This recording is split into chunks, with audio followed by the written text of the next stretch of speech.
বন্ধুসকল, অসমৰ বাহিৰত থকা আমাৰ দৰে সিকিউৰিটি গাৰ্ড বা আন কিছুমান কাম কৰা মানুহৰ লগত যেতিয়া বাহিৰৰ ঠাইত কিবা প্ৰব্লেম হয় বা আমাৰ লগত কিবা বেয়া ব্যৱহাৰ হয়, তেতিয়া সেই ভিডিঅ'বিলাক ছ'চিয়েল মিডিয়াত ভাইৰেল হৈ যায় আৰু অসমৰ মানুহে আমাক কমেণ্টত কয়, তহঁতি পাইছ মছলা এতিয়া, অসমত ইমান কাম থাকিও তহঁতি বাহিৰৰ ঠাইত কাম কৰি আছ। কিন্তু আজি মই এই গেটখনৰ পৰাই মই মোৰ জীৱনৰ কথা ক'ম।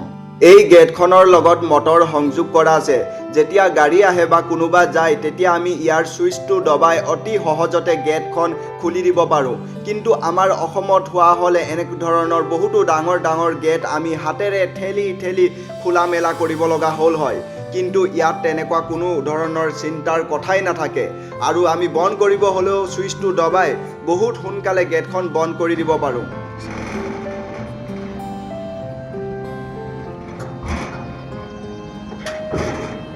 আৰু আমাক প্ৰত্যেক গেটতে এনেধৰণৰ এটা সিকিউৰিটি ৰুম দিয়া হয়, যাতে আমি ৰ'দ বৰষুণৰ সময়ত বাহিৰত থাকিব লগা নহয় আৰু আমি এই সিকিউৰিটি ৰুমৰ পৰাই আমাৰ সকলোবিলাক কাম কৰিব পাৰোঁ। অলপ আগত যে মই আপোনালোকক দেখুৱাইছিলোঁ সেই গেটখন অ'পেন কৰি, সেই গেটখন ইয়াৰ পৰাই কণ্ট্ৰল কৰা হয়। ইয়াত অ'পেন, ক্ল'জ আৰু ষ্টপ কৰাৰ সুবিধা দিয়া আছে। আৰু এইখিনি হৈছে ভিজিটৰ কাৰ্ড। এয়া দেখিছে, এয়া হৈছে ভিজিটৰ কাৰ্ড। ইয়াত বেলেগ বেলেগ নাম্বাৰ থাকে আৰু কাষ্টমাৰ কাৰ্ড দেখুৱাই আছোঁ। কাষ্টমাৰ নাহিলেতো কোম্পানী নচলে, কাষ্টমাৰ লাগিবই, সেইবাবে এইখিনি হৈছে কাষ্টমাৰ কাৰ্ড। ইয়াত বেলেগ বেলেগ ডিপাৰ্টমেণ্টৰ মানুহ আহে আৰু বেলেগ বেলেগ ডিপাৰ্টমেণ্টৰ মানুহৰ বাবে বেলেগ বেলেগ কাৰ্ড দিয়া যায়। সেইটো হৈছে সিহঁতৰ পৰিচয়। এইখিনি হৈছে ছাপ্লায়াৰ কাৰ্ড। আৰু আমি বুক মেইনটেইন কৰিব লাগে, আপোনালোকক দেখুৱাই আছোঁ। কিছুমান বুক ইয়াতে আছে, কিছুমান লকাৰৰ ভিতৰত আছে, সেইখিনি বেলেগ এদিনাখন দেখুৱাম।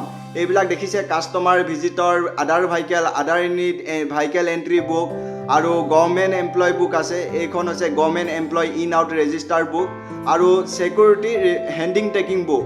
ইয়াত আমি যি বস্তু মানে আমাক নতুনকৈ দিয়া হয় আৰু যি বস্তু থকা যায়, ইয়াত মানে আমি হেণ্ডিং টেকিং বুকত লিখি পিনে আমি আমাৰ ৰিচিপ্ট ছিগনেচাৰ কৰোঁ আৰু হেণ্ড অভাৰ ছিগনেচাৰ কৰোঁ। এইখন কাষ্টমাৰ বুক আৰু কাষ্টমাৰ বুকত আমি কি এণ্ট্ৰি কৰোঁ অলপমান দেখুৱাই দিছোঁ।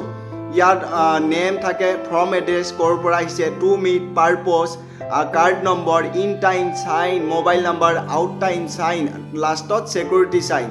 আৰু এটা বস্তু দেখুৱাই আছোঁ আপোনালোকক, সেই ব্লকপাৰা ৰাস্তাটো দেখিছে নহয়, ইয়াৰ তলত 10-15 ফুট দহৰ পানী যাবৰ বাবে ড্ৰেইন বনোৱা আছে, যাতে পানী ক'তো জমা নহয়। কাৰণ পানী জমা হ'লে মহ বহুত হয়। মই অলৰেডি অসমৰ গুৱাহাটীত ছিকিউৰিটি কাম কৰি আহিছোঁ, তাত বহুত মহ হয়, মহৰ কামোৰণিত থাকিব পৰা নাযায়। যদি আপোনালোকক ভিডিঅ'টো ভাল লাগিলে তেন্তে লাইক, ছাবস্ক্ৰাইব, শ্বেয়াৰ কৰি দিব। ধন্যবাদ। জয় আই অসম।